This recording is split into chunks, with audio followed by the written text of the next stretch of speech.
કોંગ્રેસ સાંસદ ગેનીબેન ઠાકોરે અમરેલી જિલ્લામાં જોરશોરથી પ્રચાર કર્યો। કોંગ્રેસ પાર્ટીના નગરપાલિકા ચૂંટણી પ્રચારક સાંસદ ગેનીબેન ઠાકોર અમરેલી અને અમરેલી જિલ્લામાં પ્રચાર અર્થે આવ્યા હતા। બપોરે જૂના માર્કેટિંગ યાર્ડમાં આવેલ જિલ્લા કોંગ્રેસ કાર્યાલય ખાતે પ્રેસ વાર્તા કરી હતી, જેમાં ગેનીબેને ભાજપ પર આકરા પ્રહારો કર્યા હતા અને અમરેલી જિલ્લામાં કોંગ્રેસને જીતાડવાની હાંકલ કરી હતી। આ પ્રસંગે સાંસદ ગેનીબેન, ગુજરાત મહિલા કોંગ્રેસ પ્રમુખ જેનીબેન અને અમરેલી જિલ્લા કોંગ્રેસ પ્રમુખ પ્રતાપ દુધાતે પ્રેસ વાર્તા કરી હતી।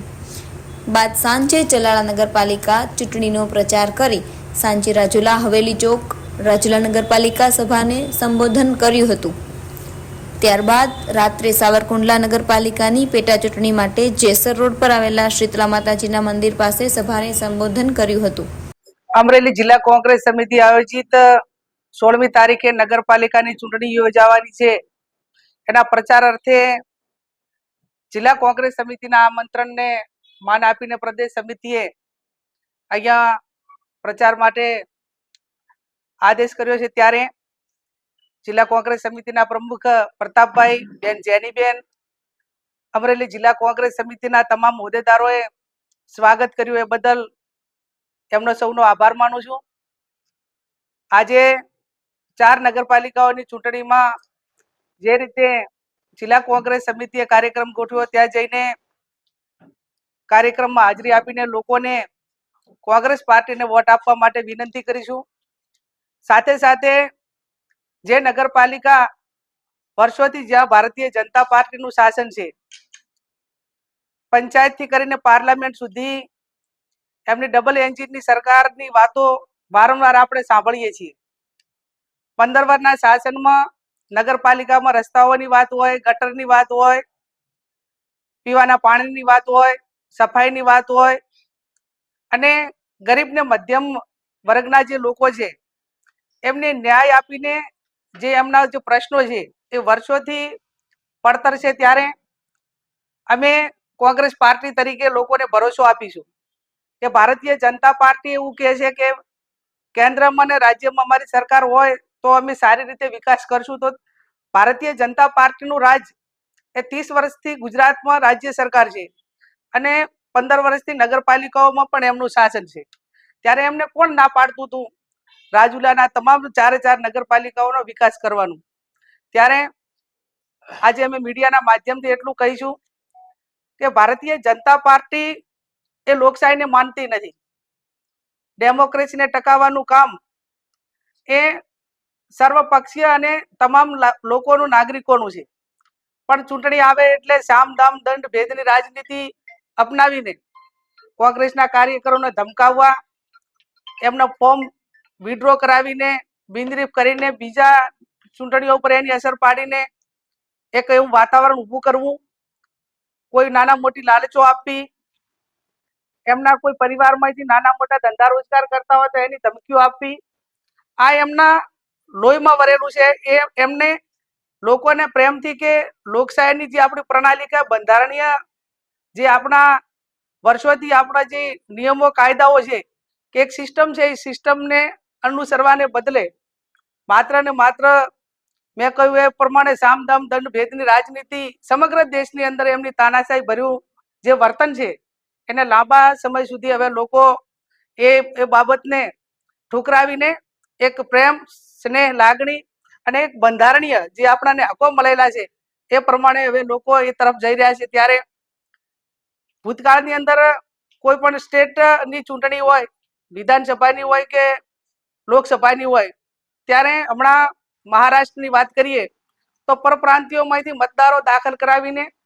ચૂંટણીઓ જીત્યા। એમ અનેક વખત જ્યારે પણ બીજા પક્ષોની સરકાર તોડવાની વાત હોય કે જે રીતે એ એમને સતત લોકશાહીનું હનન કરવા માટેનું કામ કર્યું છે, ત્યારે હું આજે અમરેલીના કોંગ્રેસના સૌ આગેવાનોને અભિનંદન આપું છું કે આજે મેં પોતે વિઠ્ઠલપુરની મુલાકાત લીધી, પાયલબેન ગોટીના પરિવારને એમને બધાને મળી, ભૂતકાળની અંદર જે એ ઘટના બની અને એક મહિલાઓને સન્માન આપવાને બદલે એક દીકરીને ગરીબ પરિવારની દીકરી એક પોતાના રોજગારી માટે કરીને એક નાના મોટા ધંધા રોજગાર સાથે ટાઈપિંગના કામ સાથે સંકળાયેલી હોય અને એને આ રીતે હેરાન કરીને એનું સરઘસ કાઢવામાં આવે, તો હું આપના માધ્યમથી પોલીસને એટલું જ કહું કે તમે કદાચ બુટલેગરોનું સરઘસ કાઢ્યું હોત, ભ્રષ્ટાચારીઓનું કાઢ્યું હોત અને તમામ ક્રાઇમ સાથે સંકળાયેલા લોકોનું કાઢ્યું હોત તો હું પોલીસને અભિનંદન આપત. પણ આ એક નારીનું, એક દીકરીનું અપમાન, એક અમરેલીની દીકરીનું નહીં, સમગ્ર ગુજરાતની બેન દીકરીઓનું અપમાન છે. ત્યારે હું અભિનંદન આપું જિલ્લા કોંગ્રેસ સમિતિને, પ્રતાપભાઈને, જેનીબેનને, એમને કે પરિવારના પડખે ઉભા રહ્યા, સતત એમને કોઈ પણ પ્રકારના સ્વાર્થ વગર એક એમને પ્રોટેક્શન આપીને જે સહન કરવું પડ્યું સહન કરીને પણ એ દીકરીને ન્યાય અપાવવા માટે એમને જેટલા પ્રયત્નો કરવા હતા એટલા એમને કર્યા. અને આજે પણ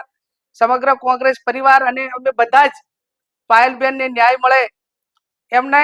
જે અધિકારીને તપાસ સોંપવામાં આવી છે એ અધિકારી આજ સુધી આટલો ટાઈમ થયો છતાં એનો રિપોર્ટ પણ જે રજૂ કરવો પડે એ કયા કારણોસર નથી કર્યો. તો આવા અનેક કાયદો અને વ્યવસ્થા, એટલે મારો કહેવાનો અર્થ એટલો જ છે કે કાયદો અને વ્યવસ્થા આ રાજ્યની અંદર એ એકદમ કથલેલું છે. ચાહે બેન દીકરીની વાત હોય, કોઈ આમ નાગરિક હોય, એને પોતાને સલામતી માટે જે એક પોલીસનું પ્રોટેક્શન મળવું જોઈએ એ ક્યાંક ને ક્યાંક કોઈ કયા કારણોસર નથી મળતું, એ એક આવનાર સમયમાં સમગ્ર ગુજરાત માટે અને અમરેલી માટે ચિંતાનો વિષય છે. ડ્રગ્સના ગુનેગારોને પકડવાને બદલે એક નાના નાના લોકો ઉપર ખોટા કેસ કરીને વારંવાર ડરાવી ધમકાવીને કોઈ બીજા પક્ષને મદદ કરે અથવા તો એની વિચારધારા પ્રમાણે કામ કરે, તો આવું એ એક પ્લાનિંગ બંધ જ્યારે વારંવાર થતું હોય છે ત્યારે પાર્ટીની વિચારધારા એ સત્તા માટે નહીં પણ સેવા માટે છે અને સંઘર્ષ માટે છે. જ્યાં પણ અન્યાય થશે ત્યાં કોંગ્રેસના કાર્યકરો અમરેલીના હોય કે સમગ્ર ગુજરાતના હોય, આ પાયલબેનના દાખલા ઉપરથી સમગ્ર ગુજરાતની મહિલાઓને અને કોંગ્રેસને ક્યાંક ને ક્યાંક જે તે વિસ્તારમાં મહિલાઓનું કે કોઈ પણ ક્રાઇમ બને ત્યારે પ્રોટેક્શન આપવા માટેનું મનોબળ વધ્યું છે. અને જ્યારે પણ આવી કોઈ ઘટના, અમે એમ માનીએ છીએ કે રાજ્ય સરકાર કાયદો અને વ્યવસ્થા જાળવે, બેન દીકરીઓની સુરક્ષા માટે ગંભીર રહે, પણ ક્યાંક આવી ઘટના બનશે તો જેમ અમરેલીએ જિલ્લા કોંગ્રેસ સમિતિએ સાથે મળીને પ્રોટેક્શન આપીને એક ઉદાહરણ પૂરું પાડ્યું, એમ જ્યાં જ્યાં જ્ઞાનીબેન અને જેનીબેન, જ્ઞાની ને જેનીની જોડી આમ તો લોકસભામાં અમે એવું ઈચ્છતા હતા કે અમરેલીની જનતા એ જ્ઞાનીની જેનીની જોડીને લોકસભામાં મૂકશે, પણ જનતાનો જનાદેશ એ માથા ઉપર હોય. પણ જે રીતે છે, જે સેવાનો મોકો કરવાનો મળ્યો છે, જિલ્લા કોંગ્રેસ સમિતિના પ્રમુખ અને એ પણ જિલ્લા પંચાયતના પ્રમુખ તરીકે પણ રહેલા છે, ત્યારે અહીંના લોકલ ભૌગોલિક સ્થિતિ પ્રમાણે જે કાંઈ પ્રશ્નો છે એ પ્રશ્નો એક સમય હતો 2017 થી 22 સુધીનો કે આ વિસ્તારના 5 ધારાસભ્યો અમરેલીના એક એક પ્રશ્ન લોકસભામાં રજૂ કરીને વાત સરકાર સુધી પહોંચાડતા હતા. પછી કોઈ પણ પ્રકારનો હોય અને 5 વર્ષની અંદર આ વિસ્તારમાં સારામાં સારું કામ કરવા માટેની કોંગ્રેસના ધારાસભ્યોએ જે પહેલ કરી એનું પાછું પુનરાવર્તન થાય અને આવનાર સમયમાં સાથે મળીને લોકોના હિતમાં એ તમામ અમારા કોંગ્રેસના કાર્યકરો કામ કરે એવી અપેક્ષા સાથે આજે આ કાર્યક્રમમાં જે નગરપાલિકાની ચૂંટણીમાં જવાબદારી સોંપી છે અમે ત્યાં જઈશું અને જે લોકોની જે માગણીઓ છે અને એક વેદના છે એ વેદના કોંગ્રેસનું રાજ આવે, એ કોંગ્રેસ પાર્ટીને આશીર્વાદ મળે અને અમારો નાનામાં નાનો કાર્યકર એ ઈમાનદારીથી લોકોની આશા અપેક્ષાઓ પૂરી કરશે. મેં કહ્યું એ પ્રમાણે પાયલબેન એક નીડર દીકરી તરીકે મને પોતાને અહેસાસ થયો અને અભિનંદન આપું છું કે આવી દીકરી જ્યારે અમરેલી જિલ્લાની અંદર હોય કે કોઈ પણ આજ ઘણી બધા કેસો બને, ઘટનાઓ બને, પણ ત્રીજા કે ચોથા દિવસે એ પરિવારનું સ્ટેટમેન્ટ કંઈક અલગ આવતું હોય છે. આ પરિવારે એક નિડરતાપૂર્વક જે ઘટના બની હતી, જે વાસ્તવિકતા હતી એ વાતને વળગી રહ્યા અને